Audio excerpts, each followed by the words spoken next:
Alors, je prépare un nouveau film documentaire, un film qui a commencé à être tourné à Lod, qui est une ville aussi juive et arabe. Et alors, c'est intéressant cette ville parce qu'il y a les trois religions. Il y a les chrétiens palestiniens, des musulmans palestiniens et des juifs, avec beaucoup de strates d'immigration. C'est une ville assez pauvre, qui est près de l'aéroport, qui est donc pas loin de Tel Aviv, mais qui est très très loin de l'imaginaire qu'on peut avoir de Tel Aviv moderne, etc. Parce que c'est une ville où il y a beaucoup de délinquance, de drogue, etc. Et donc je fais un film autour de ça, et de voir comment justement le vivre ensemble ou le non-vivre ensemble, parce qu'en ce moment c'est évidemment très compliqué. Les relations les relations entre les gens sont très tendues. Et j'ai fait un autre film qui s'appelle Tel Aviv-Beyrouth aussi, qui a aussi des relations entre les Libanais et les Israéliens, qui était avec des acteurs libanais, ça c'est une fiction, avec des acteurs libanais et des acteurs israéliens qui ont joué ensemble. Et le film il est en 3 langues, en hébreu, en arabe et en français. Disons que les liens qu'il y a, parce que pour moi, j'ai toujours vu ça d'ailleurs de mon père, c'est-à-dire cette grande proximité qu'il y a entre les juifs et les arabes. Et mon père, il parlait arabe, et donc il y a quelque chose, en tout cas c'est un peu la conclusion d'ailleurs de mon film, c'est-à-dire que les Mizrahi, ils peuvent être un pont pour la paix, c'est-à-dire qu'ils ont le même langage que les Arabes du Moyen-Orient, puisqu'ils parlent arabe.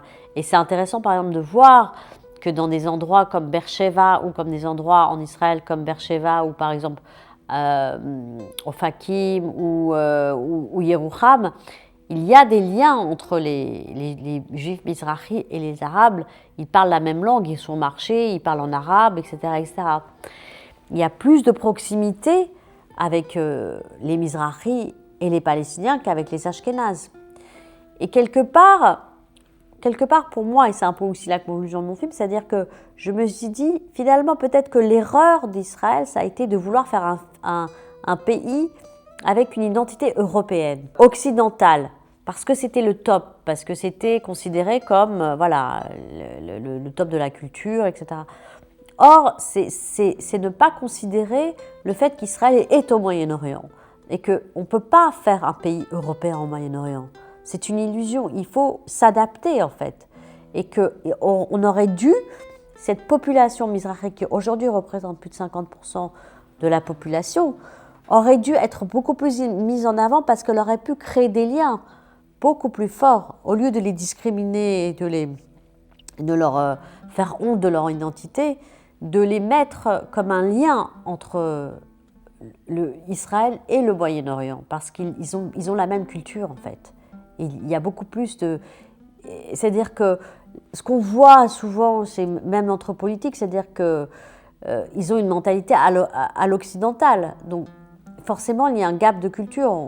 Alors que si ça avait été des Mizrahi, je pense que ça aurait été plus facile d'avoir des liens plus, en tout cas, meilleurs. Et d'ailleurs, on le voit avec tous ces mouvements comme les guerrières de la paix et tout ce qui se passe par exemple au Maroc, ou d'autres initiatives, on voit qu'il y a une volonté de dialogue. On peut dire que Mizrahim, ça veut dire juif arabe, parce que c'est la manière dont on les appelle en Israël. Et comme je fais un film en Israël et quand tout le monde parle de Mizrahim, et que quand les gens ils parlent de leur identité, ils disent la culture Mizrahim, c'est comme ça qu'ils se perçoivent. Mais la traduction, c'est le juif d'Orient en fait. Mizrahi. Et en fait, c'est le juif arabe, d'une certaine manière aussi. Vous savez, c'est intéressant parce que, par exemple, moi, toute cette notion de juif arabe, j'ai mis très longtemps aussi avant de la comprendre, parce que on dit les juifs et les arabes. En fait, on est des juifs arabes. Et c'était très intéressant parce que quand j'ai fait un de mes premiers films que j'ai fait des recherches sur un grand-oncle qui était d'origine marocaine. Et j'ai fait donc des recherches dans les archives, et j'ai vu que les Anglais, ils faisaient la distinction, ils mettaient Arab Jew or European Jew. Et ils nous appelaient des Arabes Jews. On était des Arabes juifs en fait. C'est intéressant en fait. Voilà. Mais oui, je pense que Voilà, je pense qu'on est des Arabes juifs, oui. C'est la conclusion. Mais je suis aussi, moi je me sens aussi très marocaine, par exemple. Je sens que j'ai un attachement très fort avec le Maroc. J'aime bien dire que je suis multiple. Je suis française, marocaine, israélienne, juive, arabe. Voilà. Et tout ça, ça se mélange et ça se dispute de temps en temps et ça se réconcilie. Il la rejette parce qu'il y a eu une... Vous parlez en Israël, parce qu'il y a une honte. On a considéré pendant longtemps en Israël que c'était honteux, la culture arabe, que c'était pas valorisant. Et c'est pour ça qu'ils ont dit non, non, nous on n'est pas comme les Arabes. Parce qu'on disait par exemple, en hébreu on dit par exemple tam shel aravim, c'est-à-dire le goût des Arabes, enfin la qualité arabe par exemple. C'est péjoratif de dire ça. Prenons l'exemple de la musique. Pendant très longtemps, il y a eu un rejet de la musique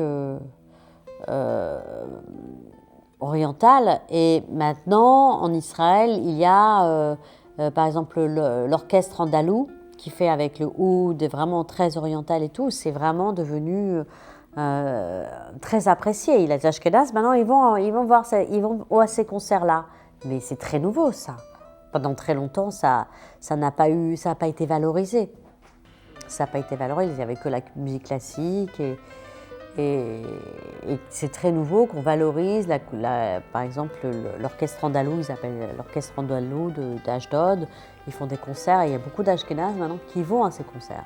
Ce n'est pas que réservé aux Mizrahi ou aux Orientaux.